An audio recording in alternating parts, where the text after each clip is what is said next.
Yeah, you know it, baby. Sitting pretty in Salt Lake City. Mark Hansen, the Prague dude, and J.R. Tarita, the Master Butcher. I don't know if Are I you like super so Prague, far, dude. Mark? Yeah, I am, actually. God damn it, you are. Nobody looks better in fishnets and heels than you do, as far as guys go. And, you know, it's, you know, I just was blessed with some nice gams. You got to paint the toenails, though. It just takes away. It's distracting. No, well, I don't fetishize feet like you do. Oh, my God. What kind of a man are you? A real one. You know, I was at the Absu show a couple of years ago here in Salt Lake at the Metro Bar. Yeah. And for all listening, the Metro Bar is primarily, it's downtown Salt Lake City, and it's primarily a gay bar and like a cross-dressing place. Whatever. Well, that's more because Jordan books all the shows there. Jordan Clemens. Well, whatever. But the Metro Bar is that's what they do there. They basically have cross-dressing shows and stuff. Yeah. And it's a heavily gay contingent. And like I said, I don't care. Whatever floats their boat. But I've been to metal shows there, and they still are in other bars in the area. And they'll come into the Metro. So I'm at Absu watching Absu play, and I'm looking over and I see this tremendously sexy girl with these hot muscular legs, spike heels. I'm like, holy shit, look at that lady, man. I walk over closer to the bar. I'm not going to hit on her or anything. Turns around, it's a dude, but made up really well. Like, still, you can tell it's a guy, but damn, I was like, holy shit, that guy fills that miniskirt pretty damn good, like Kelly Bundy style, man. What the fuck? Well, it's funny because that'll happen at that bar. I went and saw the Prague. Any Prague heads out there will know who this is. But I went and saw a guy named Neil Morse, and Neil Morse used to front a band called Spock's Beard. I know that band. Yeah, and he quit. Sounds familiar to me. What else has he done? Well, he quit Spock's Beard. Because he became a born-again Christian. Oh. But he still made like music. He's still a great songwriter. And he played like an acoustic show there with his like Christian songs, like his religious songs. And I went and saw him there. And then like after that show, there was a drag show scheduled. So thought it was kind of like a little bit of a juxtaposition, maybe. You got the Christian guy. That was a funny thing to see Absu there, and Proscriptor, the head man of Absu, he has this thing where he would put on a different coat for every song he was doing, and then the last song he kept changing coats. I'm like, what the hell is he doing? He's putting on like a fur coat, then there's this other leather coat, then there's this long like carpet-looking 70, and he keeps changing coats. I'm like, okay, so he's a very heavily magical guy, so it's got to have some kind of symbolic reference, but that one went over my head. But I was like, maybe the cross-dressers kind of, affected him a little bit. He's wearing like this big fur coat with his jeans and Destruction t-shirt, so. Yeah. But hey, not that there's anything wrong with that. Not at all. I have a question for you. Speaking of gays and transgender, do you know of anybody in any band, in particular extreme music, that is gay, or at least openly or bi? Well, there's I don't know why I can't think of the guy's name, but from Gorgoroth. Gall of Gorgoroth? Gall from Gorgoroth. So Paul Masvidal from Cynic, and he was in the Human lineup of Death. Is he? He's gay? He's gay, and not only is he gay, Sean Reinert, who was the drummer for Death and Cynic, was also gay. He passed away actually last year, unfortunately. Oh yeah, I heard that.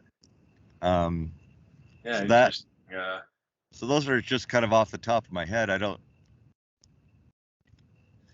heard rumors. I mean, I guess we probably should tread with caution here, but I've heard rumors about other musicians being gay or bi, but I guess maybe we won't throw that out there so they don't get pissed off at us. Be like, motherfucker, I'm not gay. Who told you that?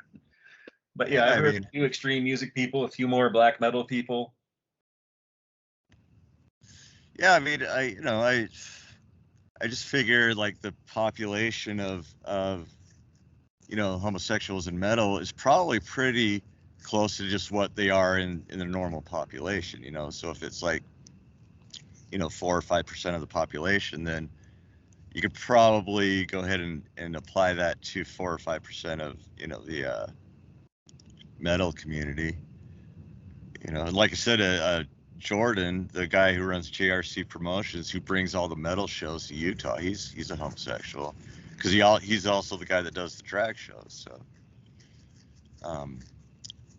and he's not even particularly a metal fan. And I even asked him about it. I'm like, so what kind of, what's a nice homosexual man doing, bringing in all these extreme metal shows? And his answer was pretty cool, because he's just like, it's because there's very rarely any problems with the crowd or the bands. Like, everybody's like so cool, you don't get a lot of. Who is this? Jordan Clement. That's who's putting on shows at Metro? Yeah. So he's the one bringing in like all the extreme metal bands. And he just says the crowds are just so, like, in a way, well behaved. Nobody's starting shit with anybody. Because once again, it's that metal community is sort of they kind of look out for their own. So you don't get a lot of problems. So. Well, even at metal shows back in the day, like in the 80s and stuff, when you had a lot of skinhead Nazi skin presence at like a lot of underground metal shows. Well, yeah, if they would show up at like the Speedway, when they would show up, a bunch of, we just ended up fucking destroying them in the pit. That is kind of what happened, actually. It was kind of fun at work. Speedway, or the couple of shows I went to, like Speedway Cafe or the Pompadour, if those motherfuckers showed up, you'd take care of them.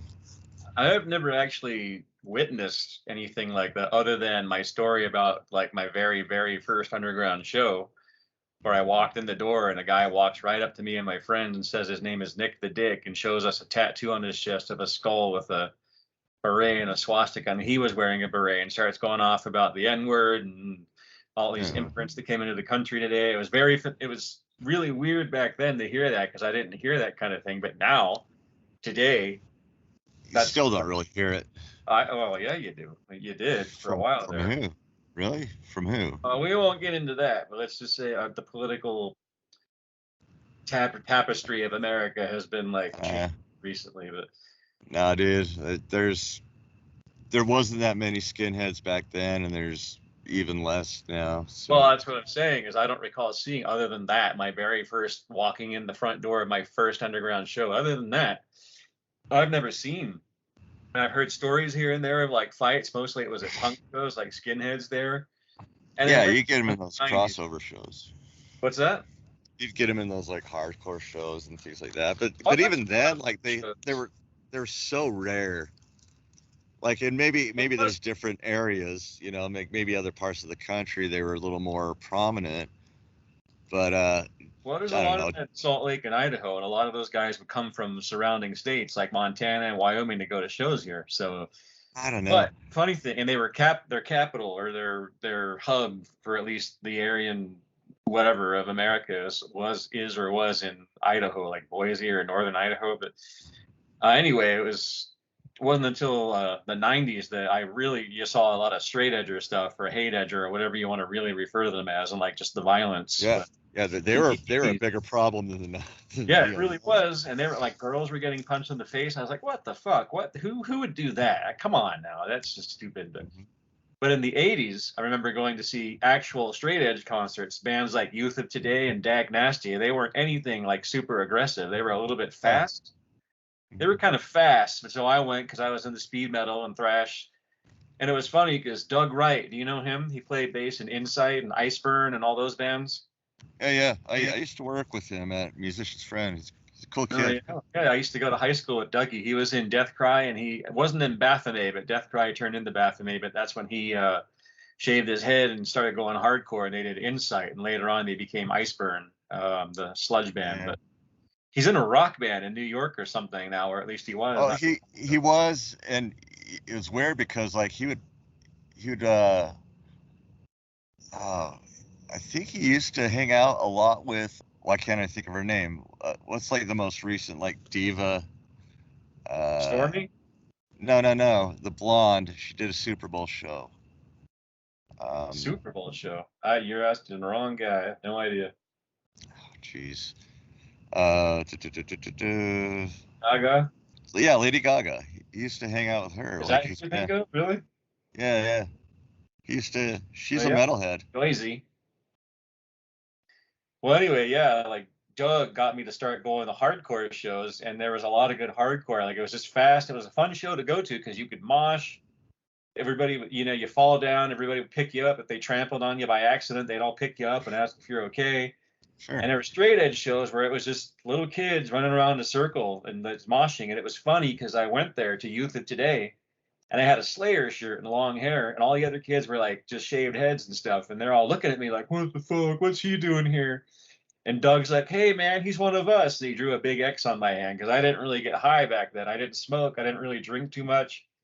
I wasn't like living that lifestyle, like against it. Like I just didn't do it. I didn't care. And the biggest thing about Utah is everybody's got to have their chemical stuff because it's so against the grain, because they were brought up so strict in Utah with Mormon families, or maybe they needed it for some kind of vice or escape, or both.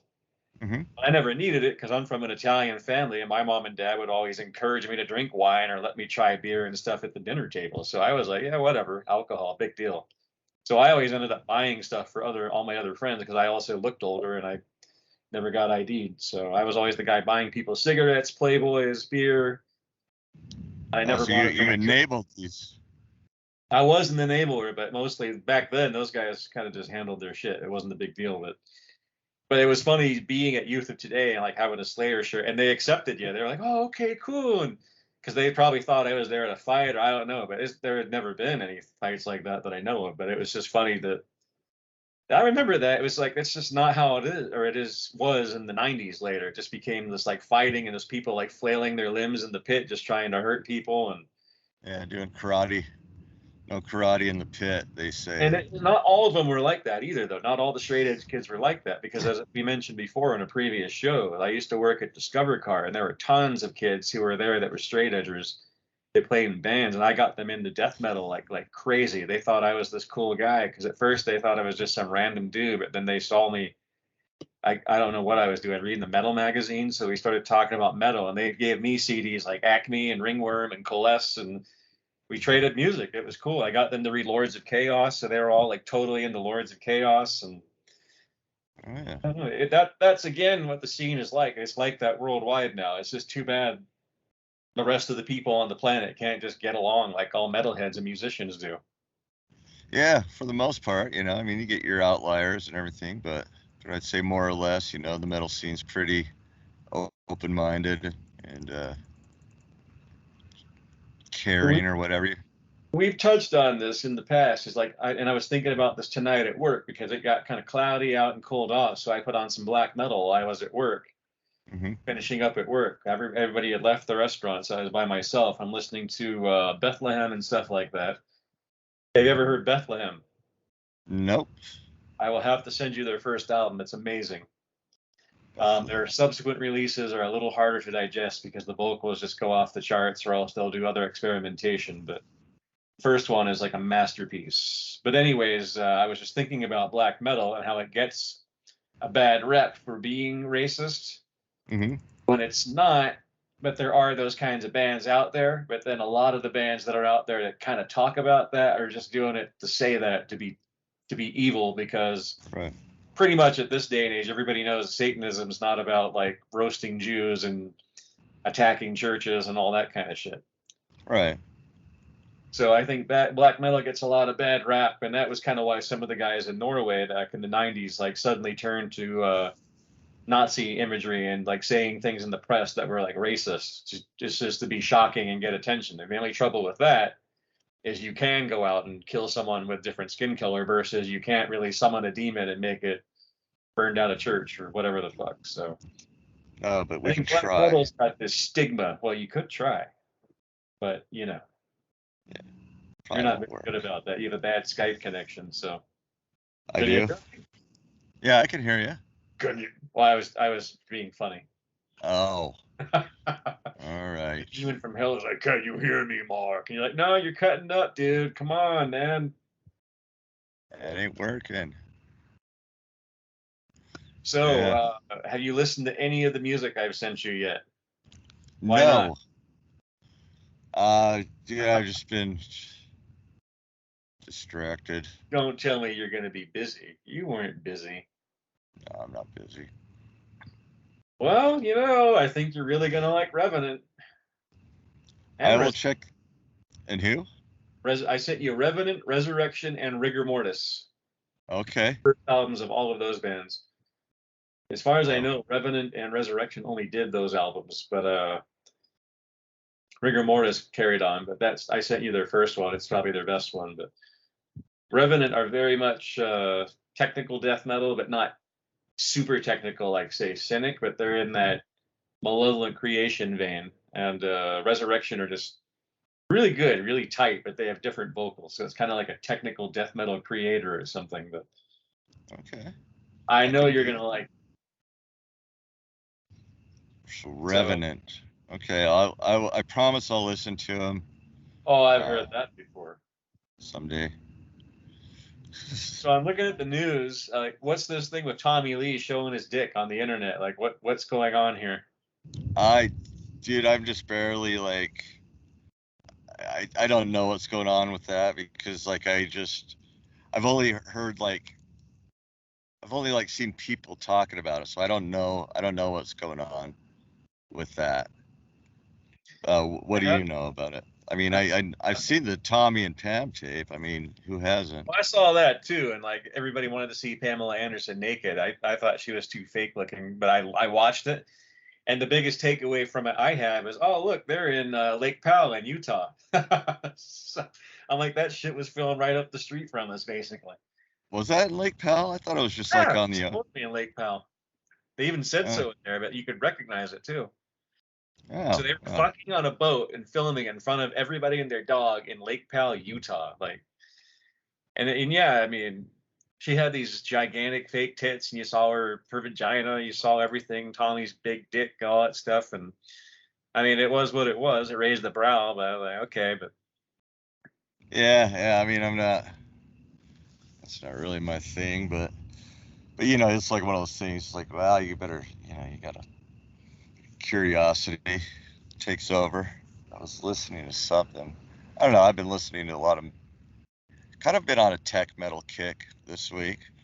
Maybe I should have given you a heads up, let you know what I was listening to, so we could talk about it. But I don't know if you know any of the bands I was listening to. what bands are you listening to? Uh, well, there's this podcast I've been checking out. It's called Cali Death Podcast, and it's just some kids from, you know, like the California death metal scene. And it kind of made me start thinking about like, okay, so yeah, you got your Florida death metal, but like you don't really hear a lot about California death metal. You hear about, you know, Bay Area thrash all the time. But I guess California death metal is more of like where, as far as like technical death metal comes from. Like I guess Deeds of Flesh was like the kind of the first or sort of the anchor of the California death metal scene. No way, Autopsy. Well, yeah, I mean, you got Autopsy, but I'm talking like there's almost like a sound, like a But they're far California. from technical. I wouldn't consider Autopsy so much technical, but No, they're like not. I said they're far from technical. yeah. Oh, I thought you said they are They're technical. primal, brutal, like sloppy, sludgy, just but they're good. It's true death metal. That you have Yeah, Autopsy, I can't remember. There's a few other ones from out there. you got Exhumed. Yeah, Exhumed, Impaled. Yeah. There was a small collection. There was a CD put out a while ago from a label called Roughage. They changed their name to something else, but it's Roughage Records. There was a compilation that came out that was all death metal from LA specifically. Mm-hmm.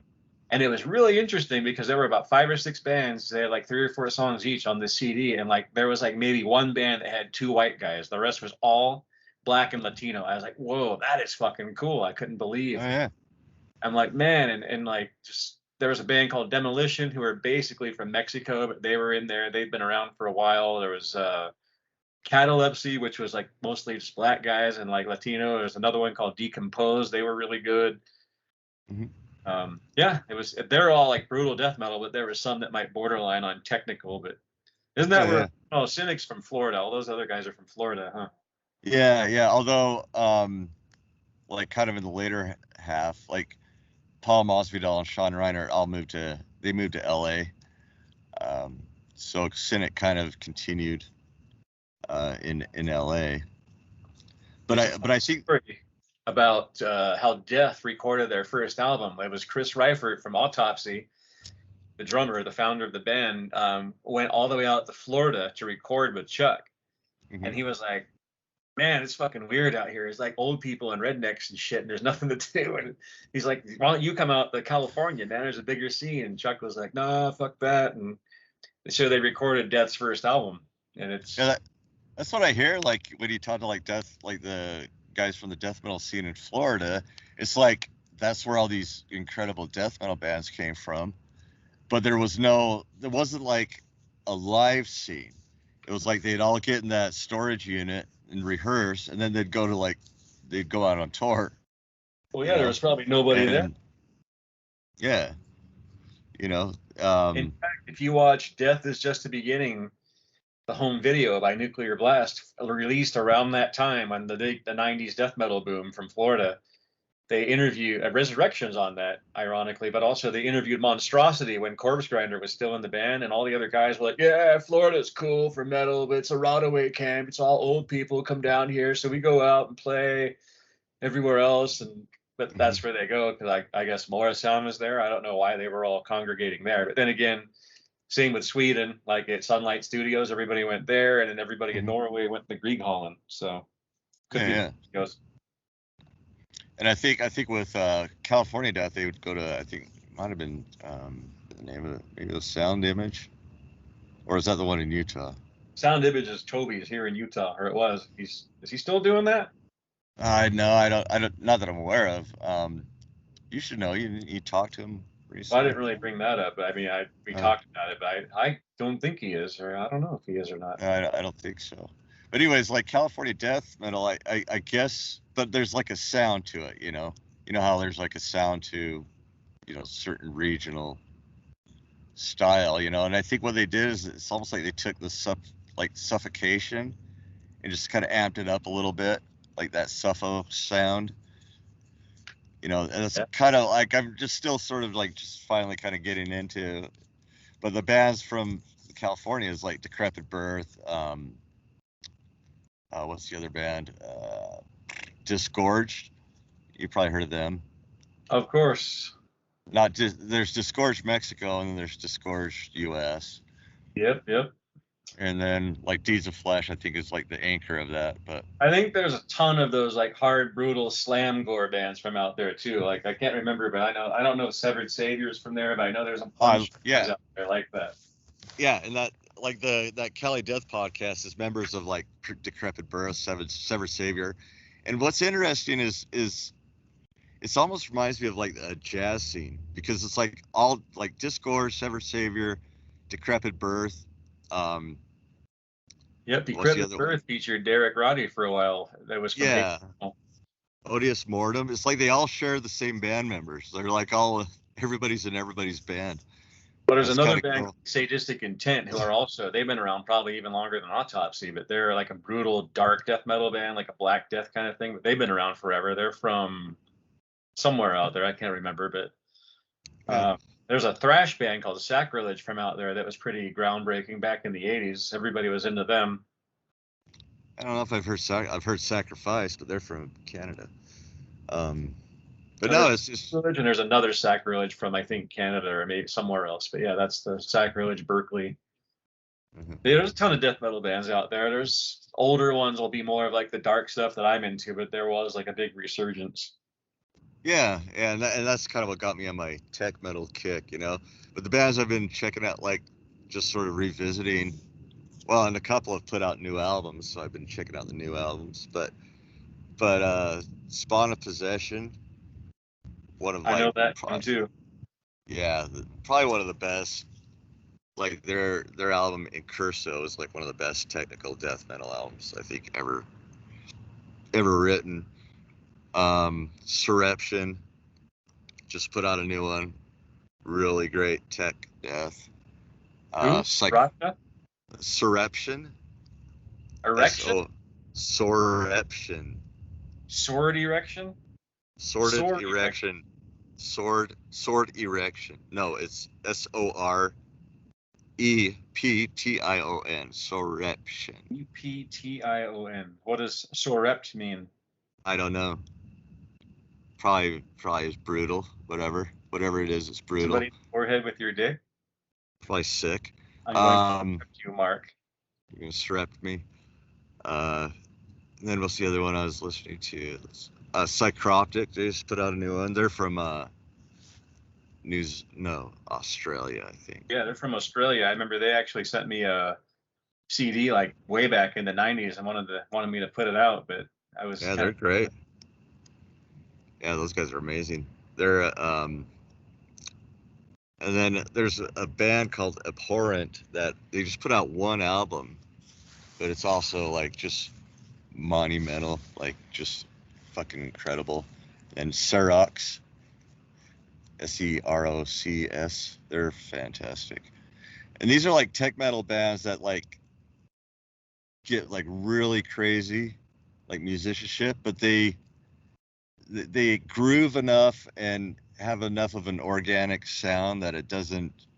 Because I've probably said the same thing about death metal, like tech death. Is sometimes it's too perfect, too quantized, too cleanly played, that it almost sounds more computer generated, and that's kind of where I draw the line at tech death. But most of it's pretty good. You draw the line somewhere in tech death? Yeah, I don't like. There's like certain like almost like subgenres of subgenres, like a kind of a version of tech death where it's like, I call it just arpeggio metal, where they're just kind of doing these like high sweep arpeggios on the guitar, and they do a little too much of those pig squeal, like the re. I don't like that. Yeah, there's hundreds of bands like that, and it drives me nuts because then you see posters like online for shows, and there's like literally like 100 fucking band logos, and I haven't heard of any of them, except for maybe like the one big one at the top. I'm like, God damn, who would go to this and just hear that shit? It's the same shit all day for 3 days or something. I'm just not. I'm not into that stuff, and. I don't know. It's just, and I know more established American bands like Immolation are like more thought out and don't go for like the slam brutality stuff. But yeah, that's where you lose me in death metal, is like all the crazy instrumental, like just swirling guitars. And I like it, but to me, like, there still has to be like I don't know, something that you can kind of, death metal's already like challenging enough, I guess. I mean, there still has to just be enough of like a hook or something catchy about it, for. Well, yeah, that's what I mean. A lot enjoyable. of those bands are just like straightforward, with just like dun dun dun dun dun and chugga chugga chugga chugga. It's I don't know. Yeah, I mean, it's tech is more, to me, technicality is more than just being able to play odd time signatures. I mean, if you want to hear just like chugs in crazy times, like Meshuggah kind of mastered that. I mean, they're like, they kind of really perfected that and do it pretty well. But I want to hear like kind of like interesting, kind of catchy, clever. Clever is the word, man. Like a clever riff just means a lot to me. So. Well, do you listen to much Dying Fetus? Yeah. I mean, they believe it or not, Dying Fetus, they kind of get into a little bit of that sort of arpeggio metal, You Well, know, where it's yeah, like, they do like fast, like. but yeah, but they kind of make up for it with some really, once again, kind of clever Well, that's what I mean. They'll do like just riffs. crazy, like thrashing, chugging stuff, and then they'll just do this crazy, like that crazy thing. And that's why those hardcore kids at Discover I told you about, they love Dying Fetus for that Mhm. reason, because it was just like this heavy do do do do do, and like they just like go out of nowhere with like this crazy guitar, whatever you would call it, flourish or something, and Yeah. that was the selling point, the Dying Fetus. And I was never a big fan of theirs, but Mhm. that set them apart. And I'd actually, ironically, seen them live numerous times before Kimball joined them, and then after, of course, too. So of course I had What? to, pull the Why did line for him. why did Kimball ever even record any albums with him? Yeah, he did two of them. Did he?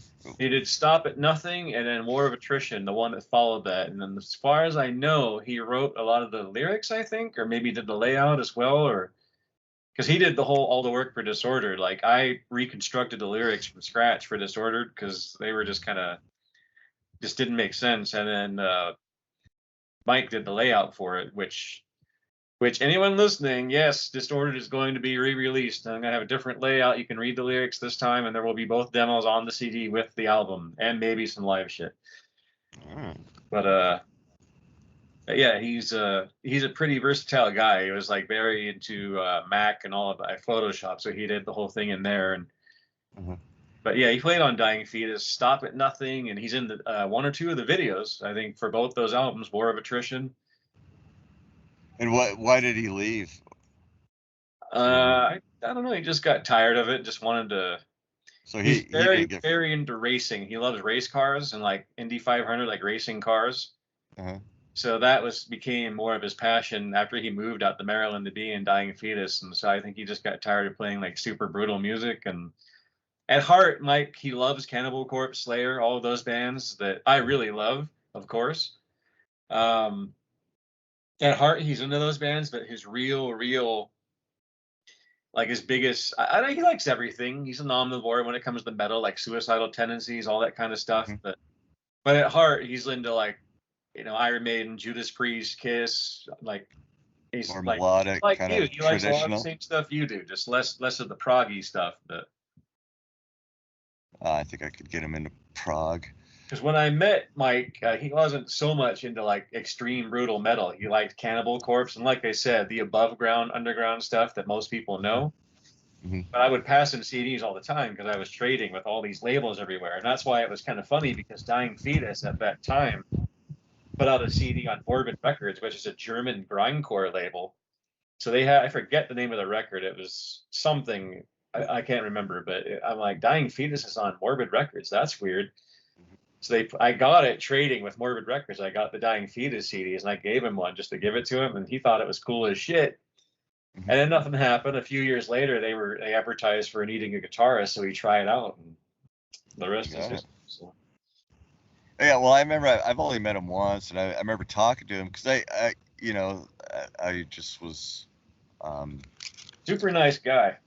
Oh yeah. Like I heard him. He was, I can't remember why I was at Downtown Music, but I was there to maybe see another band or hang out with another band, and I just heard him playing by himself, and it was just ripping, and I go into the room, and it's got all these fucking gory pictures all over the wall, and I was like, oh man. And I even pointed out, I'm like, dude, you're such a nice guy. Like, is it weird playing like,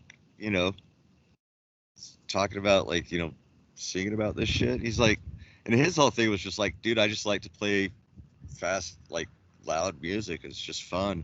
So that's his whole thing, I think, is just like, oh, it's fun to play, So he's probably one of those people, like, if it's fun, he'll do it. If it stops being fun, he'll probably just stop doing it, which is probably why he maybe isn't playing anymore, Oh, that's just pretty like, much. Yes. well, this, cars are more fun or whatever is more fun. And I mean, it's funny because like that's like that Cali Death podcast. I mean, they kind of emphasize that. It's like, we like anybody who gets into like extreme music, you're not going to do it to get famous. You're not going to do it for money. You're doing it because it's just fun. Like literally, it's fun to play, fun to listen to,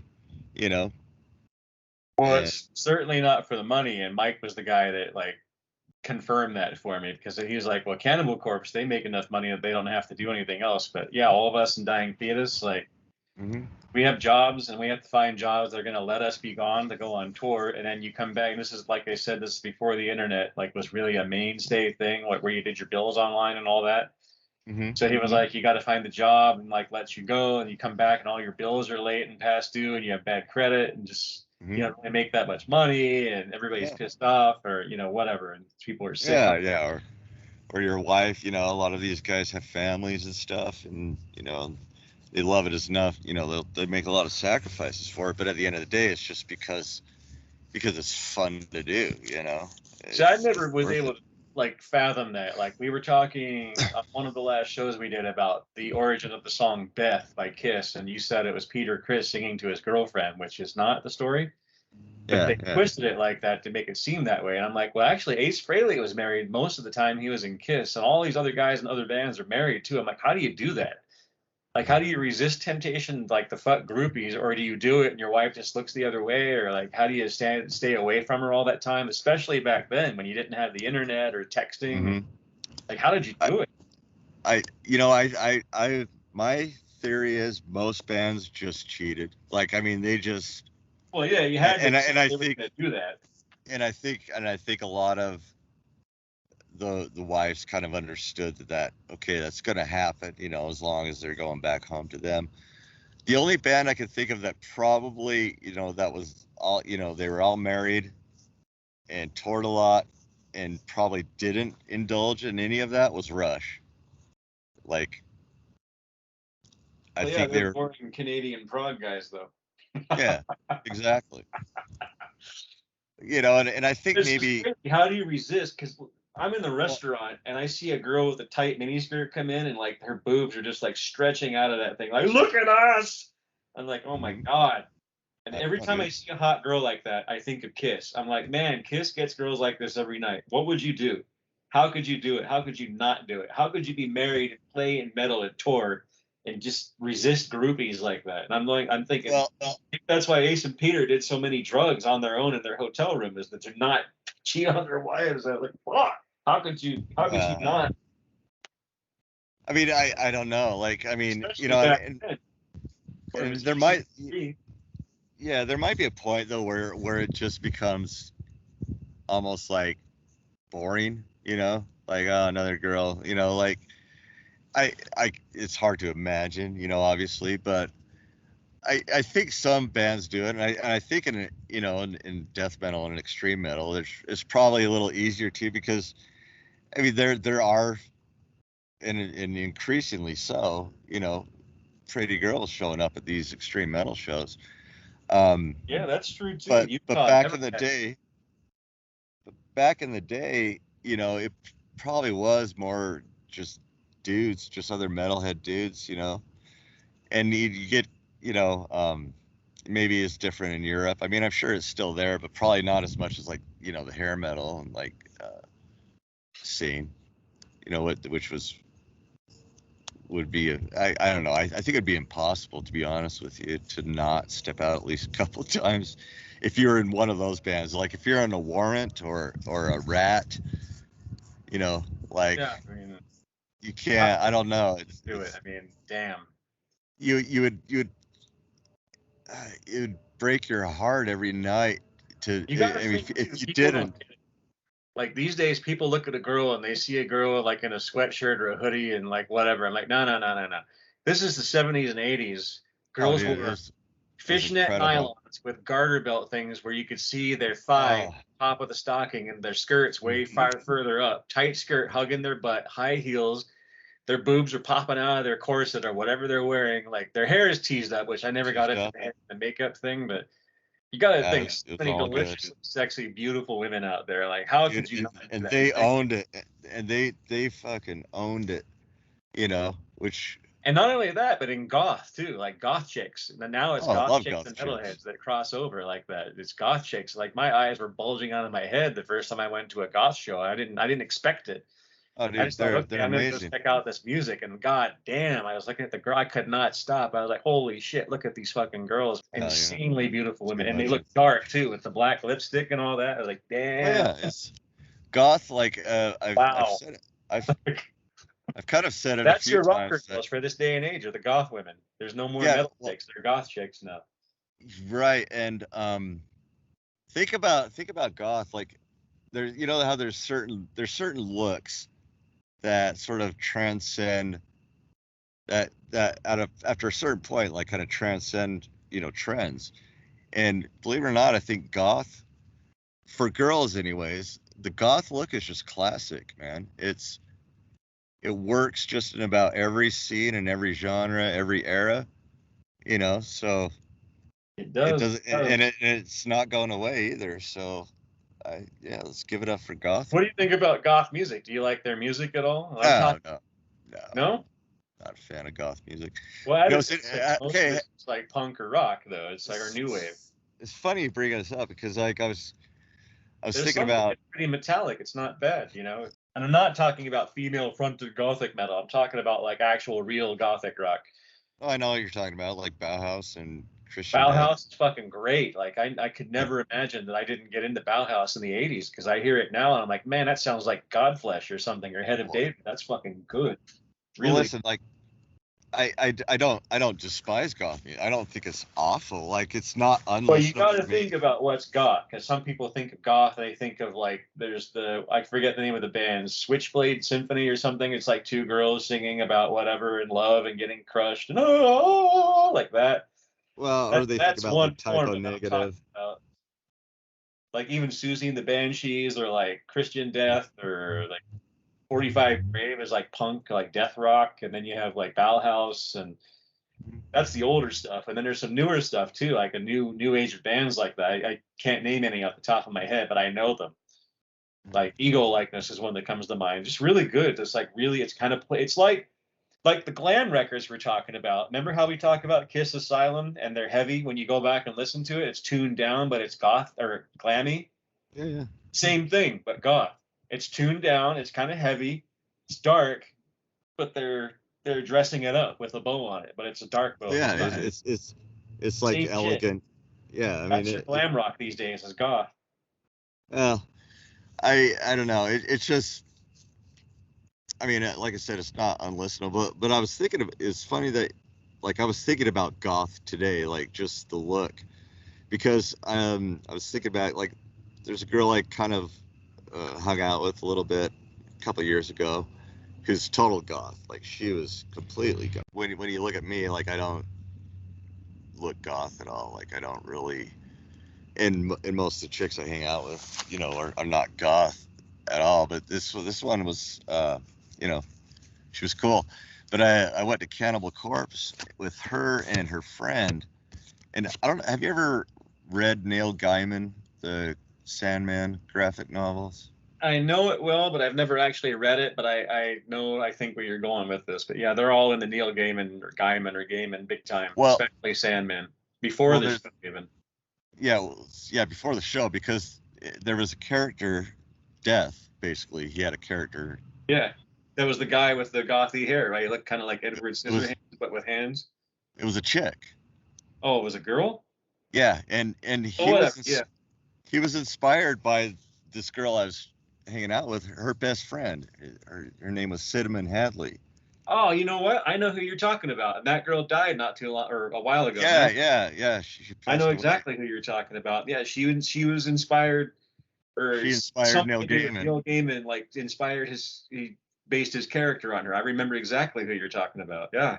Yeah, she was cool, dude. It was cool because like And we she went to died a while ago, and it was a big deal. Like everybody, like the whole like state yeah. and the news and everything. Yeah, it was weird because like I was just thinking about like, wow, dude, you like hung out with her like all night.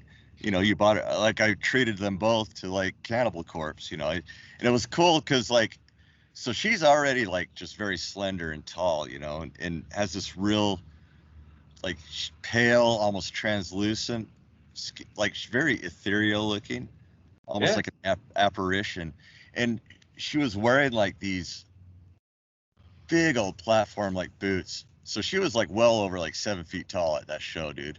And But what she year was this? Was this in the 90s? No, this is in like 2014, 15, Oh, it's pretty 2016. new.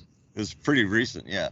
Well, those Like, big and boots become part of the fashion now. It's like it's hot topic. It's kind of crossbred into the yeah. goth scene, but it used to be like Well, spiked heels and stuff. But well, with her, she made all of her clothes, which was another. Just she was just a really interesting individual, like very just unique. But like, dude, she parted that crowd at Cannibal Corpse like it was a Red Sea. They were like, because she just towered over everybody like this almost like I said, like an apparition just gliding through this crowd. It was, and I was just thinking about that today, like, man, she was cool. Like she was really interesting and a total sweetheart. Like just my old very my old kind. roommates, I used to live in their basement for a while. My old roommates, like the wife, that it was a married couple, but the wife was good friends with her, and I that's when she died. She told me about it and asked me if I knew Mhm. her, and I couldn't place the name, but I know the person who you're talking about. I've seen them around, and Yeah, I that's went. speaks a lot for Utah because we had some beautiful goth girls here. She was like once again like I mean I'm sure she had her baggage and everything, but she was just so like nice and Well, I don't know kind. her, but I'm just saying, like most goth chicks in But general, some of but them she's played it up because that's what they felt they had to act like. But yeah, yeah to an extent. But she was a lesbian. Yeah, she was because she was just beautiful, but in a way that, like I said, was almost like ethereal, where you're as much as I like was just like, wow, she's beautiful. It was hard to. It's kind of almost like a ballet dancer. They're sort of hard to sexualize because they're so delicate in a way. You know, you're just like you don't want to even like go there. Almost, it's just like oh, I don't want to make it this all filthy and gross. You know, well, some of them you just she's looked from at, another planet. You know, you just looked at them and they were art. I mean, yeah, that's kind of all that's you what can she really do. was. Like a statue, it's like sometimes women are so beautiful you don't even want to think of them sexually. You just want to appreciate Yeah, the curves, and that's like I'm an artist too. I went to school and did life drawing with the nude models, and you can appreciate that. That doesn't mean you're like thinking about taking the nude model home after class and banging her. It's just no, you no, appreciate this beautiful nude woman and their body, and especially yeah, if they dress up like a god. It's just like it adds that flair to it that it gets yeah. I me wish every time. it would have been cool to like yeah. It's one of those kind of experiences where like oh, I wish I had. Well, you know, at the same time, it's like I'm glad I mean, I think there's like one picture of us three, um, I but I totally think I know the picture you mean too. I don't know where or why I would know that, but I think I remember seeing it. well, I posted it probably on Facebook Yeah, Rachel was the girl I was hanging out with. She put it up there and tagged me in it, but it's me, her, and Cinnamon. It's just funny because I was just thinking of her like when I was on my way home, just going, wow, such an interesting character, you know. It there's was, some it, good goth and people.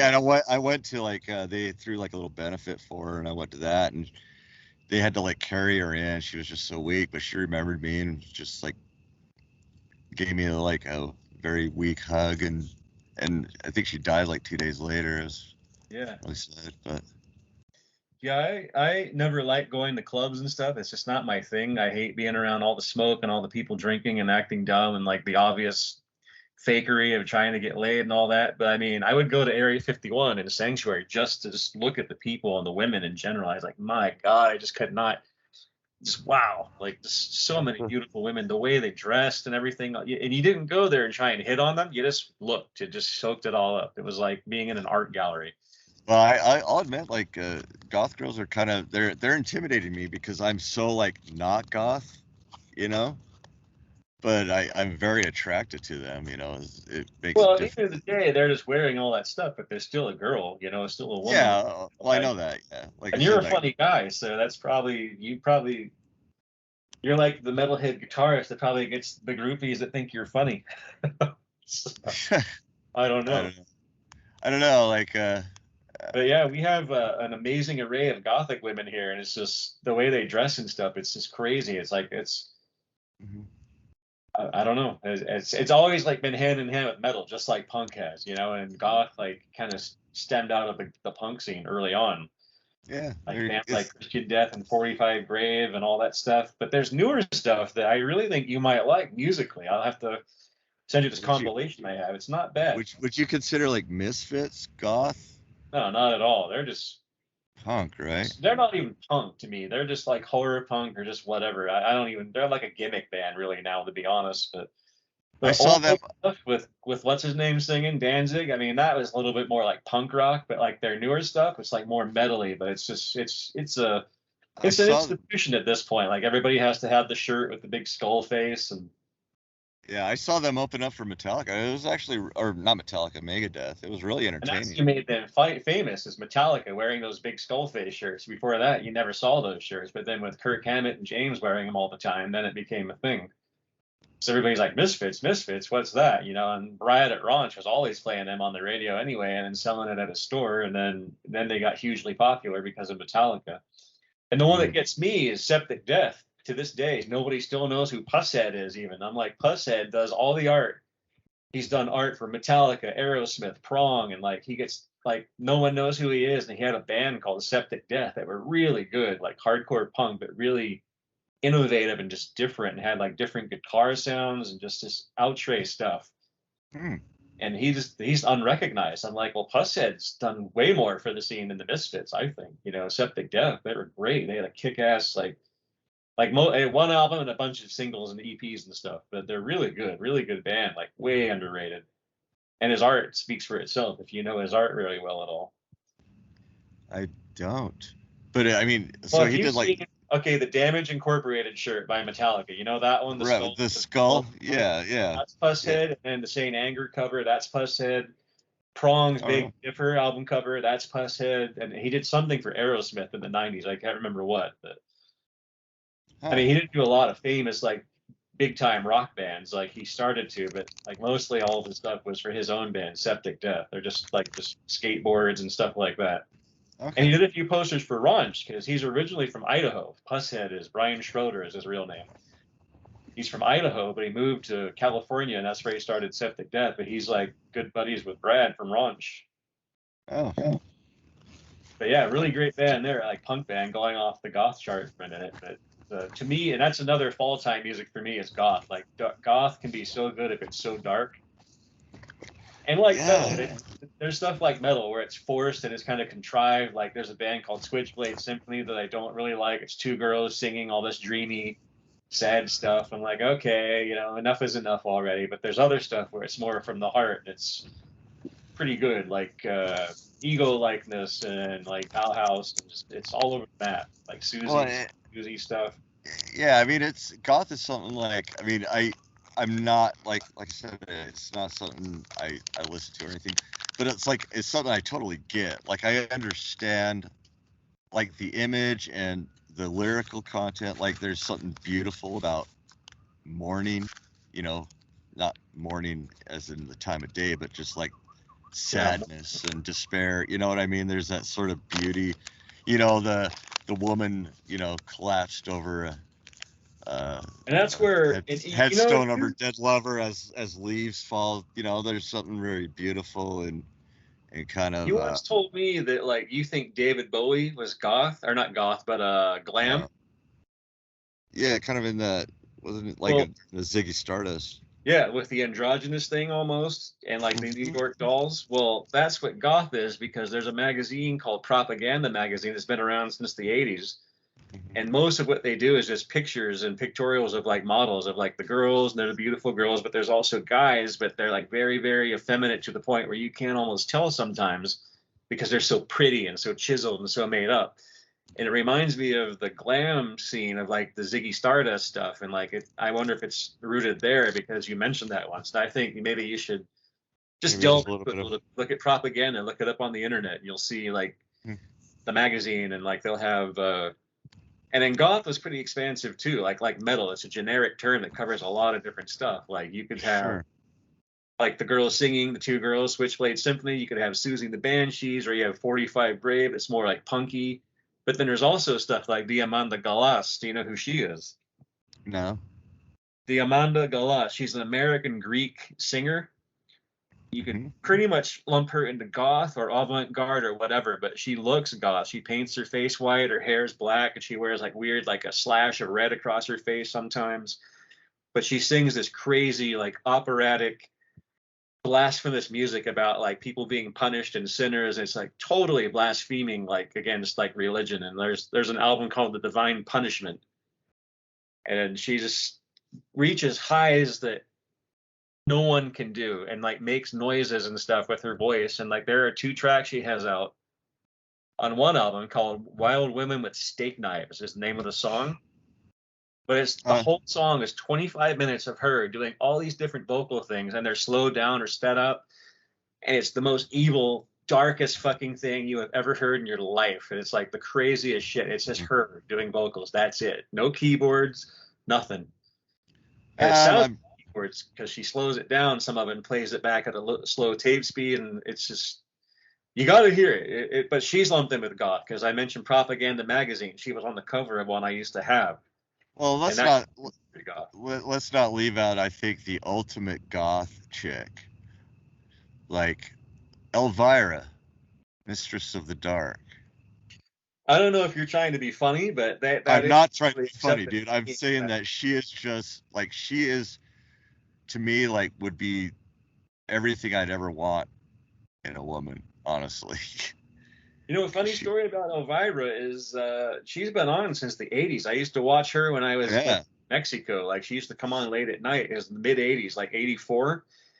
I lived in Albuquerque, and I would watch it because I was like, oh my God, that vampire chick with the big tits. She's actually a ginger, though. Like, without the wig, she's a ginger. Yeah, she's not that person at all. And like the weirdest thing is she I think she had a book come out where she talked about having a one-night stand with Tom Jones, and he like hurt her really bad because he was really rough with her.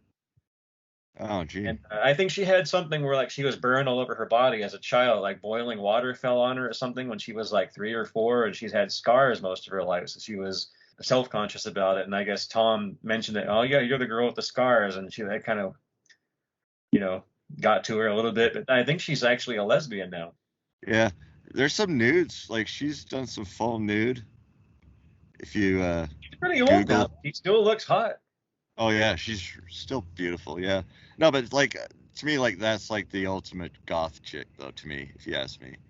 Well, that is not to be denied. I mean, yeah, it's and it's funny because at that time in 1984, there was another channel in Albuquerque that had a girl doing that too, and it was just some redheaded girl. And her tits weren't quite as pronounced, the dress wasn't quite as form-fitting, and she like would introduce horror movies and kind of talk, and it was just like a bad parody of Elvira. It was like, nah, this ain't it. Yeah. That's like RC Cola compared to Coke Classic, you know. It's like, nah, I don't think so.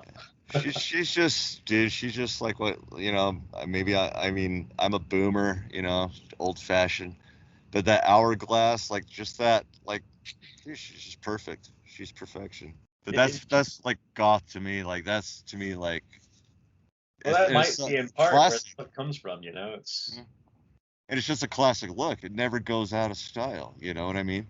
That's what's cool about goth is dark, beautiful women never go out of style for me. And like black lipstick, I don't know why, but that black lipstick just lights me up like crazy on women. I'm like, it is awesome. There's a wrestler right now named Rhea Ripley. I know you don't know who that is, I'm sure, but she has short blonde hair. She shaves her head on the sides, wears a black leather jacket with spikes, and she's pretty tough in the ring, which I respect big time. But she's fucking beautiful. She is so fucking elegant and beautiful. I'm like, she's amazingly attractive, and she's so sweet. She's Australian. Yep. And she's looking at her right now. You know, but she wears black lipstick, and she paints the black like King Tut thing around her eyes, and she comes out and just beats the shit out of other girls, and she's so hot. Well, dude, she's stacked too. Like I'm maybe a little. Yeah, I'm looking at her right now. She's a little bit like I'm not a fan of bodybuilder. Like she's not that buff. And I respect that too. I like that she's like toned, but she's not like super crazy muscular. But she's built. She works out.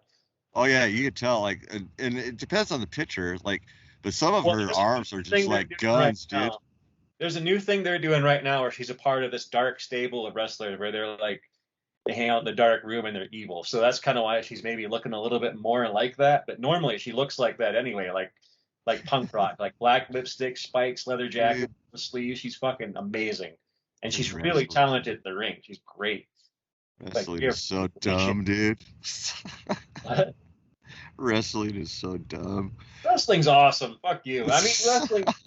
No. Okay, so what you're talking about, if you're talking about the shit that's on TV right now, yeah, it's fucking I horrible. don't, dude. I haven't watched pro wrestling since I was like third grade. I don't know what the fuck is going on in wrestling. Well, that's what I'm saying. If you were to watch it now, it's so bad. It's a parody of itself. It's ridiculous. But back in the 90s, the 80s and 90s, it was the shit. I used to watch it when I was a little kid in the early 80s. So did I, yeah. Hulk Hogan and the Ultimate Before that, I Warrior. got into Hulk Hogan. Fuck Hulk Hogan. Roddy Piper. No, Come I'm on. going way back, like 1979. When I lived in Houston, there was a show called Houston Wrestling.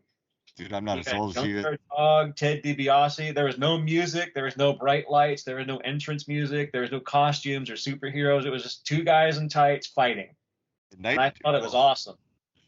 And then WWF Look, dude, later. like I said, there's nothing wrong with it, man. You want to watch two dudes fucking? I don't mind. Okay, yeah, you make that joke, but you're just passing off something that's like a huge Two dudes in tights with their American culture. Like wrestling is massive, but if you with were to watch 90s wrestling, I think hot someone balls what? bulging through their tights. No. Every crease, every wrinkle, every curve of their foreskin just rippling, sweat. But like I'm saying, the only thing separating them from coitus is a thin layer of. You just don't want to hear the truth. Is that what that is? It's a thin, silky layer of spandex. Okay, go ahead. I'm sorry. You've gone into way more detail than I've ever seen on any wrestling show. Yeah, they're hot. You must have some kind of fetish for naked men being sweaty in your face, pal. But then I didn't know. I always have known that about you. So. Yeah, I know. But go on. Well, no, I lost my train of thought. Make your case. No, I was gonna say wrestling was fucking hot in the 90s because it was like all over the place, and it was like really, the stories were like more like relatable. It wasn't like the superhero shit like in the 80s. That's why I didn't ever liked WWF, like Hulkamania and all that in the 80s. That was dumb. I didn't like that. Yeah. But in the 90s, it got a little more gritty, a little more realistic, and it was like people that just were beating the shit out of each other and just talking shit to each other. And that's where The Rock came from, Stone Cold Steve Austin, Goldberg. Remember that guy who's the guy that died? Like he fell from like he was doing some kind of stunt, falling from like a truss. Yeah, broke his neck. Hard. He was connected to like essentially a bungee jumping thing, and they were going to lower him into the ring, and something happened where it snapped or something. And he just fell and like landed on the ropes actually, and I can't remember, it snapped his spine, but yeah, it killed him. Yeah, sad. Very sad. Wrestling is the shit. Like I know everybody passes it off like that, and it's actually pretty impressive what they do. Well, I can speak from experience. From an athletic standpoint. I went to wrestling school, and I will tell you that it is not a trampoline, and it does hurt when you land on the mat. Sure. I'm a guy who works out, and at that time, and they really do hit each other. You know, I mean, they do, but they don't. You pull your punch somewhat, and you hit each other, but you're not actually punching the guy with your clothes. But you're still getting popped. Like, you know what I mean? Like it's still gonna sting. You're still gonna have a bruise or a welt. Yeah, you're not trying to like knock them out, but you have to make it look realistic, and the only way to do that live, you know, when you can't like camera angle it or whatever. Well, you have to connect, right? You know. So. Well, you do, and you don't see much of that these days on wrestling because now it's just scrawny 90-pound kids that are doing flips and flying around in the air, and it's just ridiculous. But back in the day, and the wrestling ring itself is basically a metal frame with 2x4s on it, covered by carpet foam, and then the canvas is over that. So it has a little bounce because there's a spring in it, but overall, it fucking hurts it doesn't hurt. But it doesn't feel good. But you land flat on your back, and the reason why you do that is because it distributes the force of landing. Yeah, I know that because like a couple of years ago, I shattered a bunch of my ribs, but I would have probably died if I didn't like land flat on my back. I slipped on the ice, dude, and literally just like landed on my back perfectly, where it just distributed the impact all over my body. I still broke all my ribs, but if I would have landed any other way, I would have been fucked. there is an art form to it, and you got to know what you're doing. You got to be safe, because when you actually do hit someone the wrong way, it's like you can hurt someone. And Of course. I went to wrestling school, and you get hurt by people who get a little rambunctious or they don't know what they're doing, and that's when you get injuries and shit. Mm. But I worked out like religiously back then. And I was a pretty big guy. I was the biggest guy in the class, and I Yeah, I was. remember you. What's that? I remember you. You're buff, man. Well, I still I am. haven't seen you in years. Next week. So I used to, when I worked out, and I thought I had it sewn up because I was a big dude and all that. Wrong go. Like the first day of wrestling, like I went to the school, and then like the next day I woke up to get out of bed. I could not move. I was so fucking sore in spots I never dreamed I would be sore. I literally could not move. And I was like, holy shit, I couldn't get out of bed. I made a conscious effort to swing my legs out and like pull myself up and lean on the bed to push my body off the bed. I was like, wow. Right there, I got respect for the business, because it's like these guys do that shit every night, every week, every day of the year, and they live on the road eating shitty food and doing that. And then it occurred to me, and when you It's get kind hurt, of people who fuck it up, that's why they're on painkillers and all this other shit, and they're dying, dropping like flies, because they're taking painkillers and doing cocaine and all this shit to numb the pain. I was like, man, that pretty much ruined it for me right there. And then I saw a documentary too that showed the dark side of wrestling and just how hard it was to break in as well. And then another big company folded at that point. So I was like, yeah, I'm not going to do that. what would have been your what do they call it? Your walk-in song? I don't know. I wanted to be in the wrestling school. We put on shows like in school gyms. I wanted to be Lou Cypher, because I was obsessed with the devil and Satan and all that stuff. And the guy was like, no, this is a guy from the WWF too that was our teacher. He's like, no, this is Utah and it's a family thing. So they decided I was going to be Cyrus the Virus, which Con Air was out in theaters at that time. So I was going to come out and look, and they think I looked like John Malkovich with his head shaved and with the beard. Really? So I was going to come out in an orange prison jumpsuit and be handcuffed, but like uncuffed by my parole officer to wrestle. And it never really quite got that far, and like I can't remember like if he left the state or he got into some kind of trouble or what, but he just kind of disappeared. I just kind of quit going. It never really happened. But if I was gonna be a pro wrestler, I'd have my you'd be Prague, dude. I'd be a natural. No, I don't. Get out here, you fucking poser! Get your ass to the ring so I can kick it, you goddamn. But bitch. my song would be Hammer Smash Face. That's what I'd come into the ring with. Oh, and I'd hate you even more.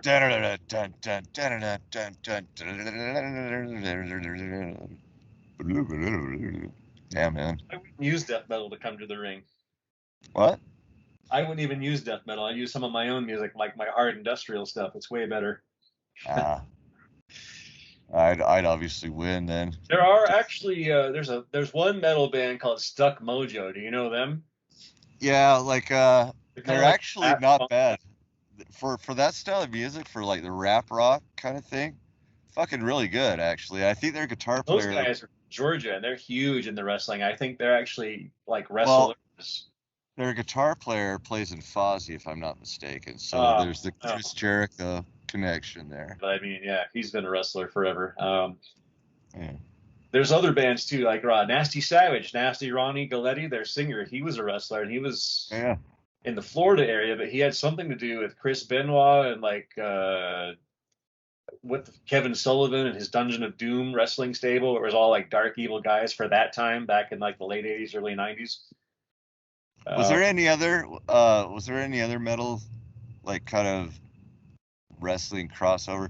There was that one guy. They made a movie about him. Fuck, I can't think of it. Another like muscled up guy, and he was in this. And he started this band called who? Are you talking about from the metal scene? Yeah. I'm just seeing if there was like wrestling metal crossovers. Well, I mean, like other than Chris Jericho. There's a league from Philadelphia called ECW that was like the third biggest wrestling thing next to WWF and WCW. Yeah. There was ECW, which was a little more ghetto, like kind of white trashy. It was like really low budget, but people would like bring frying pans and like the wrestlers would take it from someone in the audience or a cheese grater and like hit the other guy with it or rub his face on the cheese grater. But their opening of their show had like earache bands, like at the time, like Iron Monkey and I can't remember some of the other bands Earache was doing at the time. They were like less death metal, but more like just sludge metal and just metal. Like I can't remember who they all were, but there was that connection. There's always been wrestlers who like metal. Like there's a tag team called the Headbangers. There's another guy named Raven. He wears a Nevermore shirt to the ring and cool. leather jacket. He's got long hair. He did. There's a lot of metal. Like some of the Headbangers, they wear Kiss shirts sometimes. You know, the Headbangers tag team. There's another guy named Warhorse right now that's so more like in the indie circuit, and he's all about, like, he wears like corpse paint and has like some kind of black metal playing when he comes out. So it's all there. There's no shortage of metalheads who like wrestling. I'll tell you that. Speaking of loose Cypher, that girl that was I was talking about, I was hanging out with her. She had a cat named Lucy Fur. That's all. Oh, of course. What self-respecting gothic chick does not have a cat? Yeah, named Lucifer. It was black too. I think Lucifer might have passed away, unfortunately, as well. Well, we've all had our weakness for gothic girls. I'll tell you that. I've had a few in my time, and you know. Well, I've only had really that one. That was like literally fairly recently. Fun. It's there, you know. It's like that sweet pastry that you love, but you got to stay away from it after that, because if you eat too many, dude, it might, like, you know what? I think if I find a hot gothic chick that's into me, I think I'll marry her at this point. Might as well. I don't have much. I don't have much time left, dude. I don't have much time left, so I might as well. I thought I told you I was going to keep you alive forever because I'm an immortal vampire. It's going to keep you alive to do this show into the next era of humanity.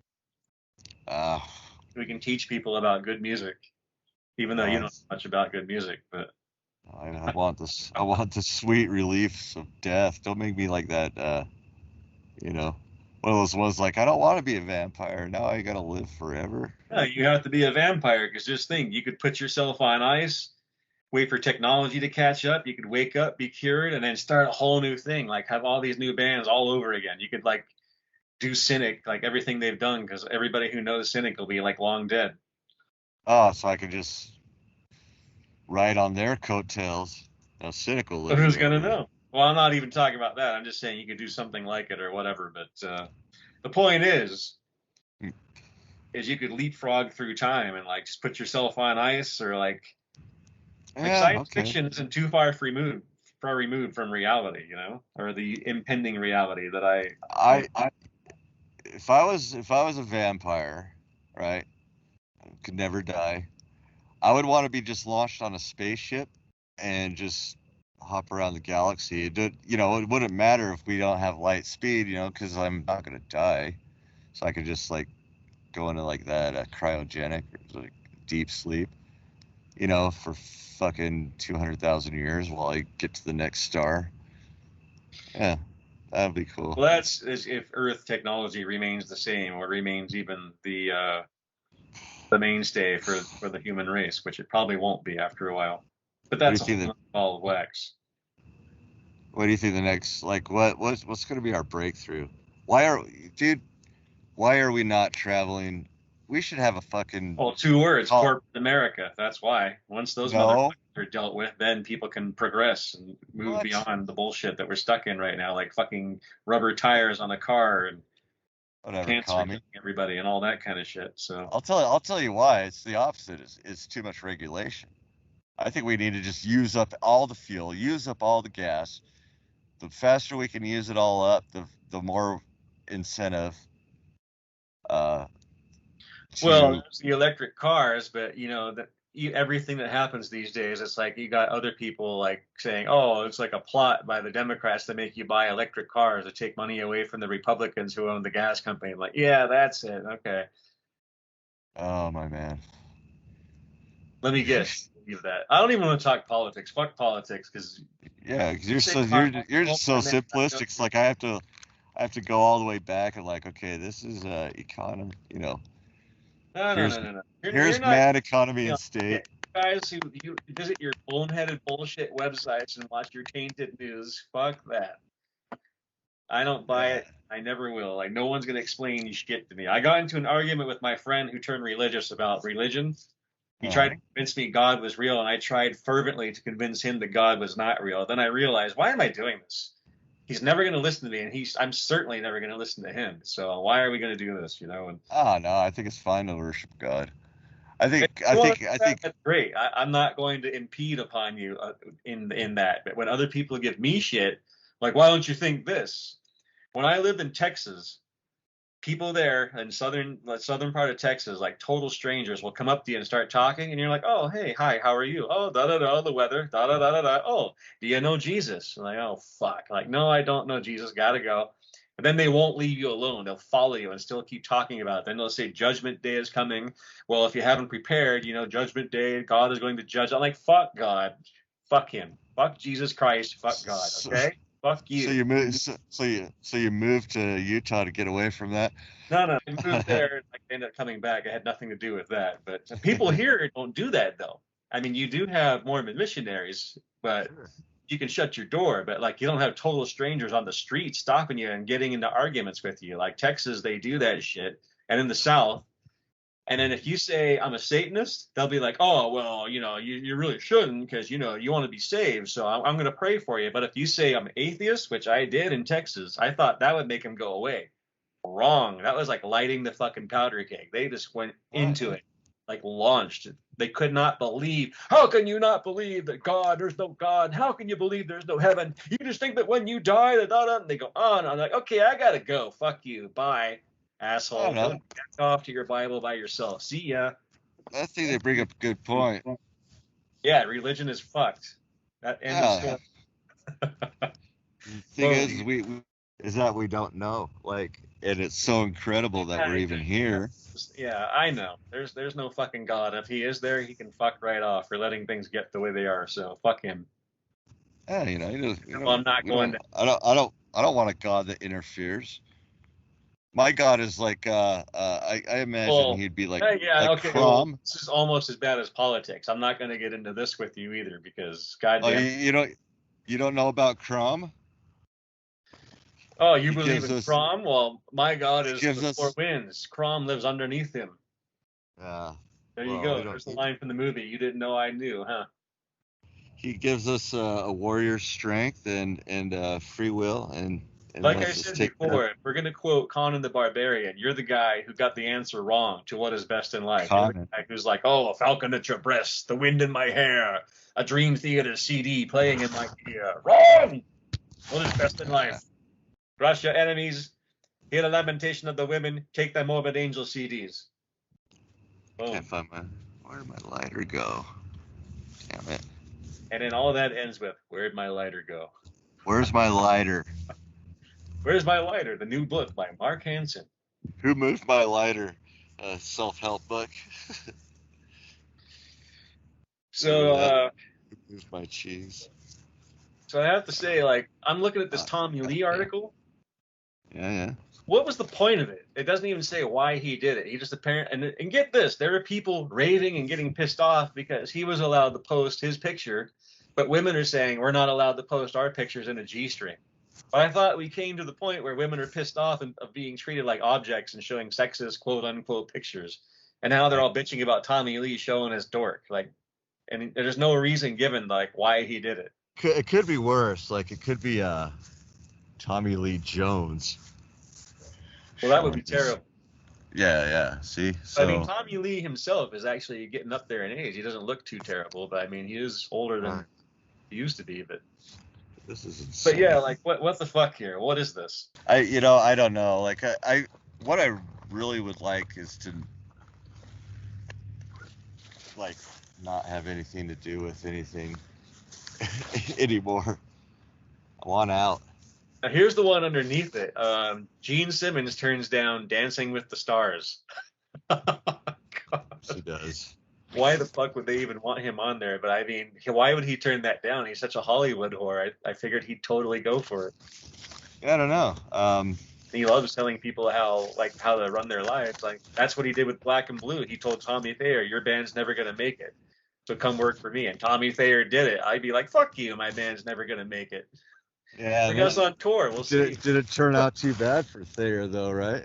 Well, it didn't because he's masquerading as Ace Frehley, making millions, and Yeah. he's already got something made up that he can do. That's the thing. Is Yeah. what is with Gene Simmons' hair? Like, what is that hairdo that he's doing? It looks like the Gollum, that old silent movie. Like, what the fuck is he doing with that hairdo? You know the one I mean?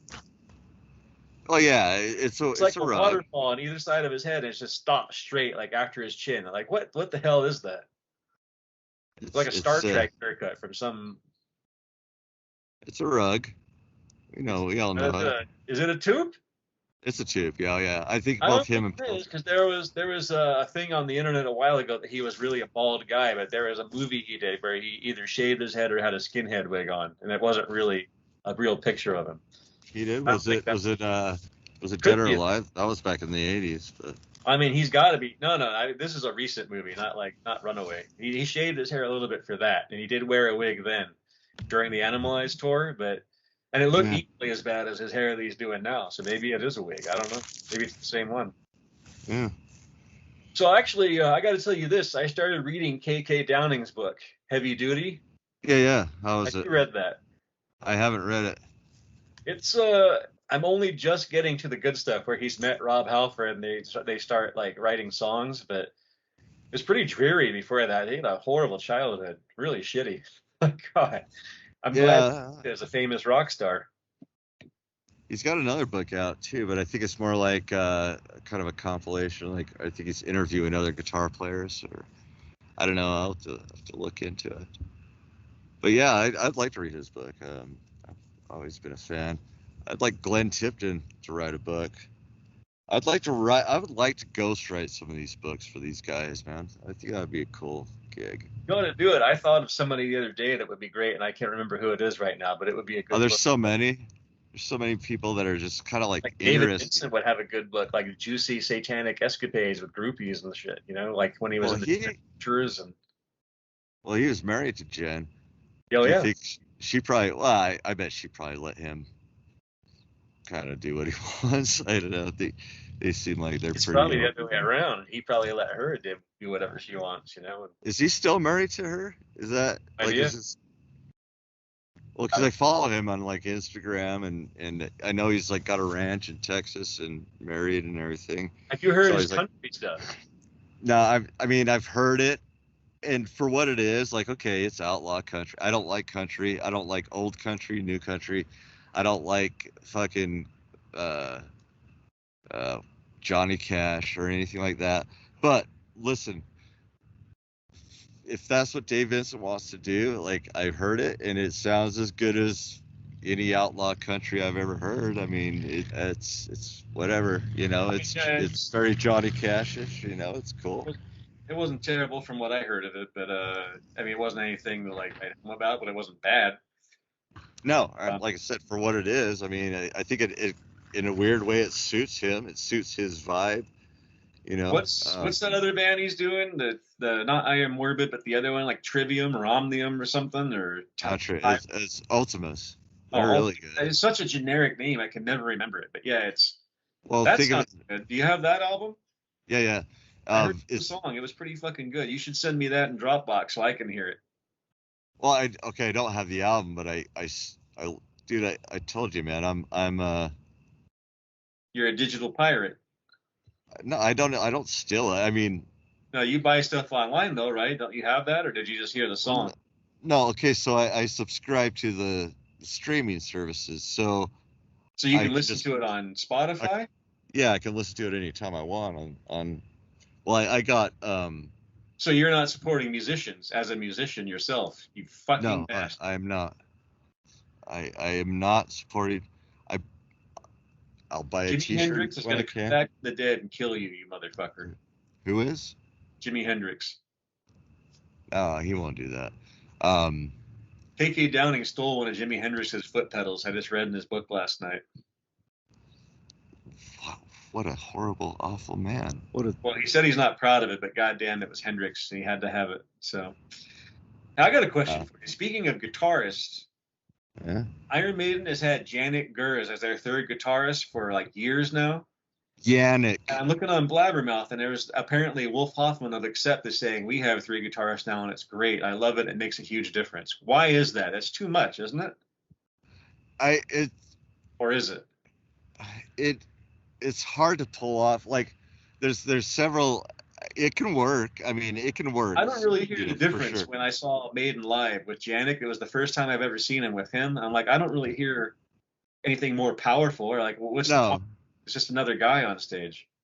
I mean, there might be some advantages, and if they're all locked in and they can all like kind of lock in good and blend good, but I all I could say is it's probably like I wouldn't try it if I was like I wasn't on the level like of Accept or Iron Maiden, just because it's kind of like it'd be a mixing nightmare. Like logistically it'd be difficult, and because you got 3 different guitar players, probably 3 different setups and 3 different like styles of playing, so a lot can go wrong, but I'm sure it's fine like if in certain cases. But I think with Yannick Gers from Iron Maiden, they like when Adrian Smith came back, they were just all such good pals. They're like, dude, just stick around, man. Like we're fucking friends. We're just gonna. I guess it wouldn't hurt with a band like Maiden, but yeah. And Accept, I don't know what the like kind of what the situation was. Accept, I know Herman, I guess that's his name. I think he left, but it's weird that they replaced him with like 2 guitar players. But if it works, yeah. I never listened to Metal Heart by Accept. Did I send you that? Because I remember we talked about that. You wanted to hear like the jazz song, quote unquote, that's on side 2, Teach Us to Survive. I need to listen to it. Did I send you that? Did you have that I've been one all over the place. I just listened to an interview with Kelly Schaefer from Atheist that was really good. But and look at this.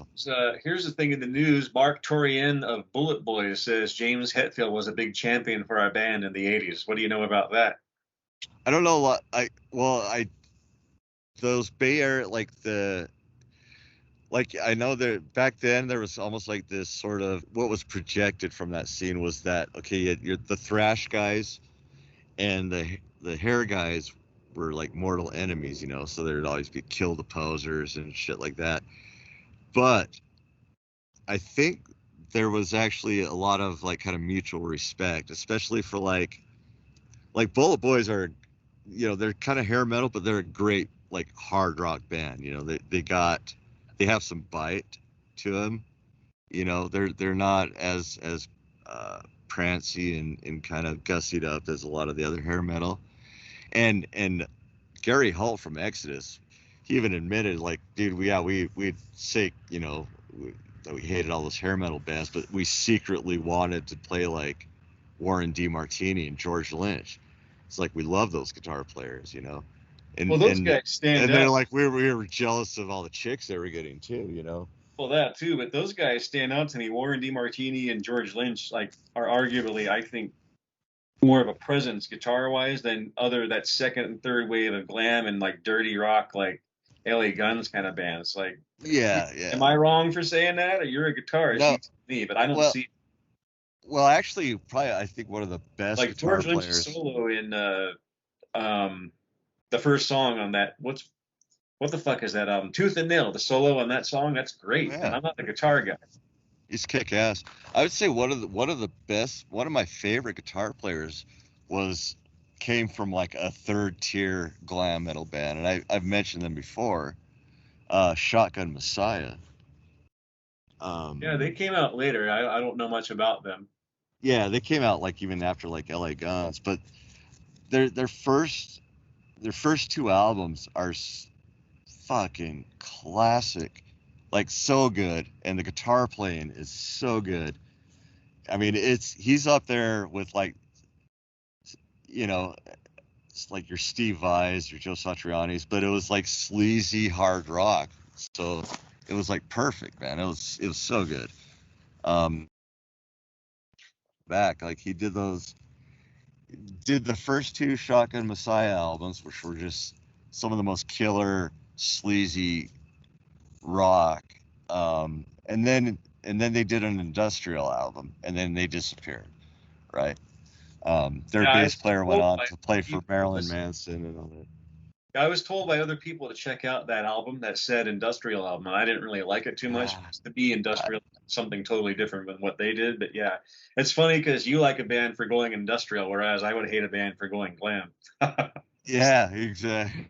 That's the premise of this show, ladies and germs. Yeah, but He likes if you're everything I hate, vice versa. I'm not gonna tell you to go listen to it, but if you're ever like going, oh, what do I I've want to heard listen to? it. To me, it wasn't like anything like blowing me away, but it Well, was. no, not It the sounded like a don't. weird mix of in between. That's why I didn't really dig it because it was like I Oh, I didn't like know. the name, and I knew they were kind of a rock band from before, and Right. I would say don't listen to the industrial album. Listen to like their but not only that, self-titled Extreme Noise or Terror, they're an old grindcore band, and they did an industrial band called Optimum Wound Profile. I didn't really like that either. They had more clout to do something like that than say a glam band would, but I didn't really love that either. So yeah. I mean, I would say like check out the first like one of either Second Coming or the first self-titled album just to hear like what really good like what glam metal would sound like with just a high level of musicianship in the guitar zone. Like it's really good, catchy. it looks like One of my Michael Sweet. favorites. It looks like Michael Sweet from Stryper says that the remaining two members of Pantera have the right to tour as Pantera. I guess that's coming from God himself. Yeah. So if it's got Michael Sweet's blessing, then Oh, I think Stryper they got a new album coming out. I heard one of their songs. It's good. they turned on Christ yet and gone satanic? No, they won't do that. Stripe Slayer. Nah. That'd be cool if they did. Stryper will always be good Christians. What do you think about Olivia Newton-John? It's sad. I mean, I was never a huge fan, but she was a class act, Nothing wrong with her. She looked really good for her age. Damn. Well, and another great guitar player was like in her touring band, which is Andy Timmons, who played in Danger. It was kind of like the band that he came from. Was he in something else that was more popular? The only one I could think of was Danger, and then he kind of went solo and has been more like kind of a studio guy. But Danger, that song, let's get naughty, dirty, I like it that way. Good song. Actually, I don't really like that song, but they have some good songs. Great guitar player. So many good guitar players out there, man. We're a dime a dozen. It looks like John Petrucci and James Labrie are touring, or not James Labrie. Who's the other guy, the drummer? Mike Portnoy. They're touring together. Are they? You see that? Liquid Tension or no, his solo project. It just says John Petrucci is touring on a solo project, and the drummer would be Mike Portnoy. Are you a fucking Italian or not? You can't pronounce Petrucci? Come on. Hey. It's fucking. What's the matter with you? Don't even. Are you gonna sing that song? Italian? Which one? I thought you were gonna go. What's the matter, you? Hey, shut up, your face. Shut up, you. You call yourself an Italian. God, Vivian Campbell looks like a fucking politician now. Who? Vivian Campbell from Dio. He's got like short hair, like parted to the right, and he's wearing like a suit. And well, he had leukemia, so I think he went bald for a little while. Yeah. Whoops. He looks like a fucking politician. He's got like a white collar shirt, a black suit, like a jacket. He's like his hair is just like short and parted to the right. I'm like, wow. If I didn't know any better, I'd say it was like Mitch McConnell's cousin or something. Def Leppard will do that to you. Man. A.K. Downing has another book called Solid Rock. That's what I was talking about. He's got another one coming out, and I think it's like where I think he interviews other guitar players, if I'm not mistaken, in that book. Maybe. Does it tell? Are you just scrolling through the blabbermouth? What else we got? There's not much else in there. It's always just dumb shit. Like one person said something off the cuff and they make a big deal out of it. I know. Well, yeah, that's blabbermouth. They're like the They have a thing clickbait. here that says Queensryche singer, quote, there's some blah, blah, blah, blah, super proggy stuff on our next album. They don't even Cool. say his name, just Queensryche singer. Yeah, well, it's Todd Latour. He used to sing for Crimson Glory. So it's Queensryche singer says, quote. Okay, so we got I'm gonna do my blabbermouth now. So we got the Winery Dogs have a third album out, which has probably one of my favorite guitar players, Richie Who the fuck Kotzen. are the Winery Dogs? What kind of a name is that? I don't know. Venom's got a new album coming out. Who? Venom, another one. Okay.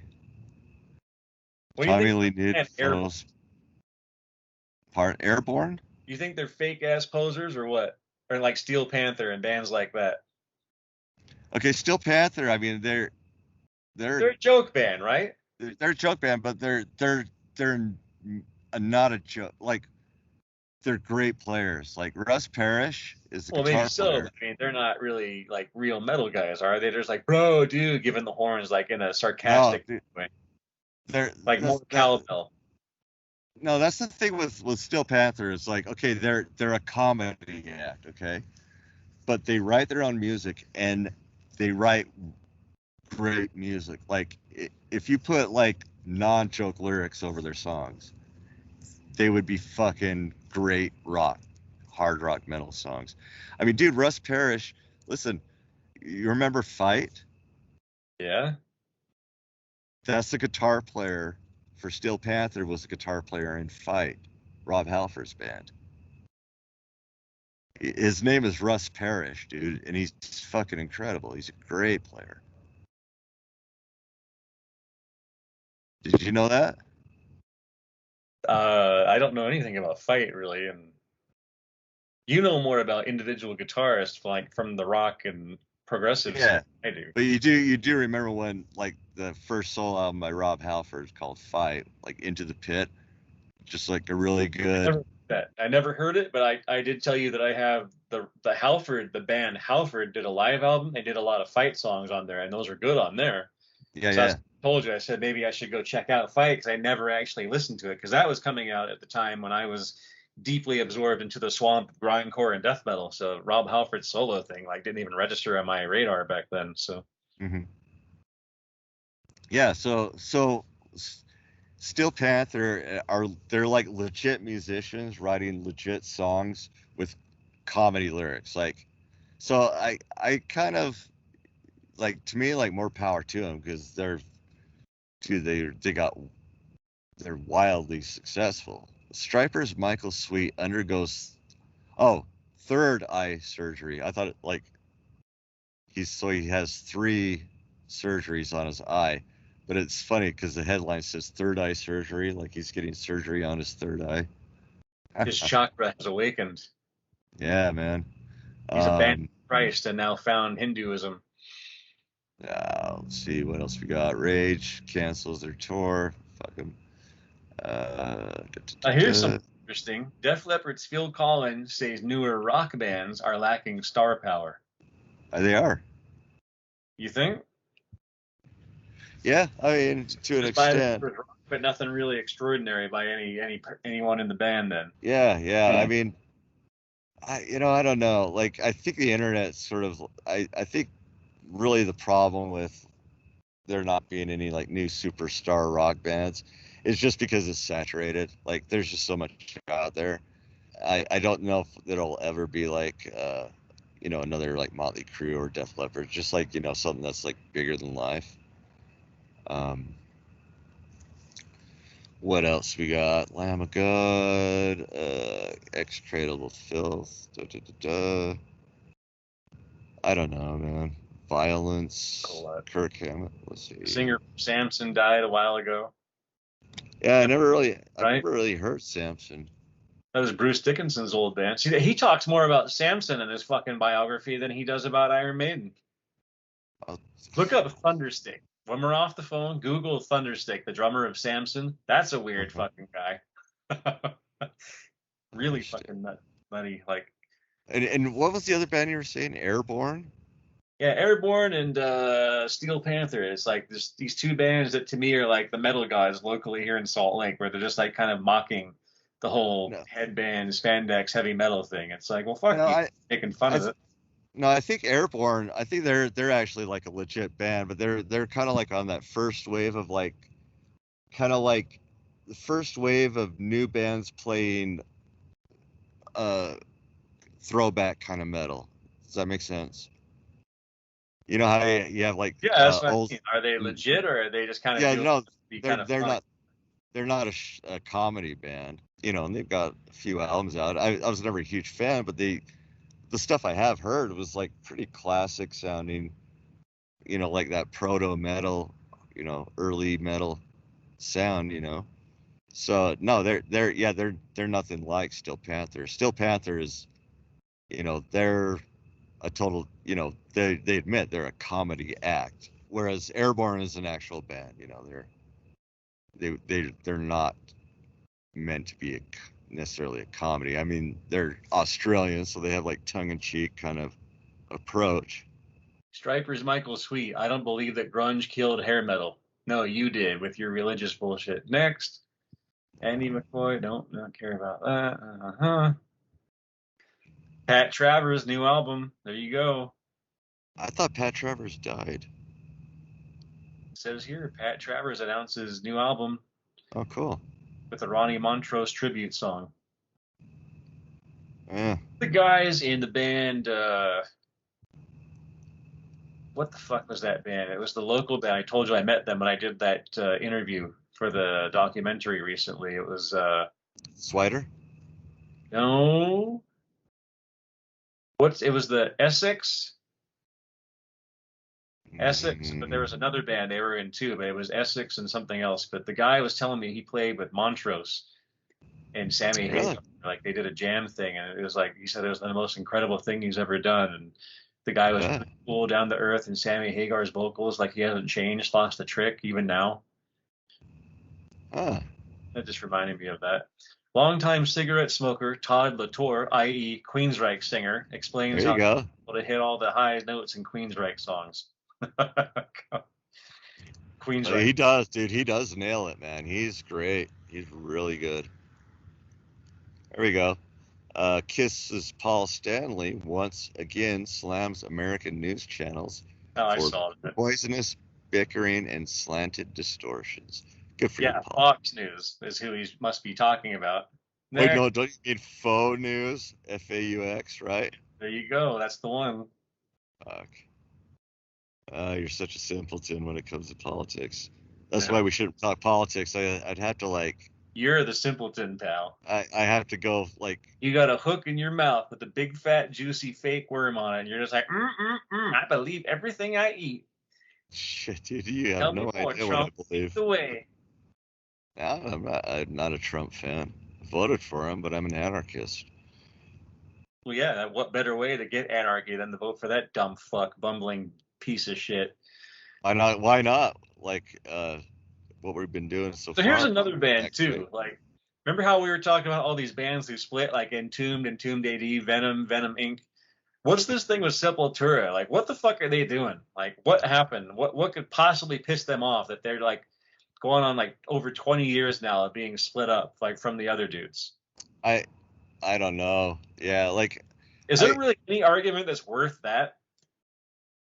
I mean, it had to be pretty serious. Like, and I don't know. Like, How serious could because it be? Did he kill his mom? I mean, yeah, I get I that. know that's But kind other of than like that, what, he fucked the groupie that he wanted, or what? What are they bitching about? He farted I in don't. his face on the tour bus. Like, what do they have to complain about? Who knows? Like, who knows? But it is weird that yeah, there hasn't even been like a. Like Tom Warrior, when they got Celtic Frost back together in the 2000s, they put out that album, Monotheist. It was really good, and then they broke up, and he wouldn't say why, and it was something to do with the drummer, who wasn't the original drummer, and Martin Ain, who was siding with the drummer. I'm like, dude, Yeah. you bring back Frost, you delight your fans to death that you came back, and now you're breaking it up because of a petty argument. Really?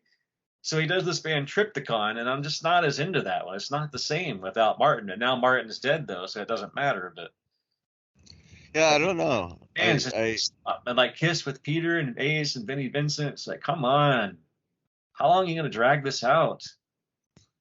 I don't know. It is weird, like, and maybe you're like me, like I can't hold a grudge that long with like anybody really. Well, neither can I. I mean, I have people I'm pissed off at, but I mean, eventually I'm just like, whatever, who cares, you know? Yeah.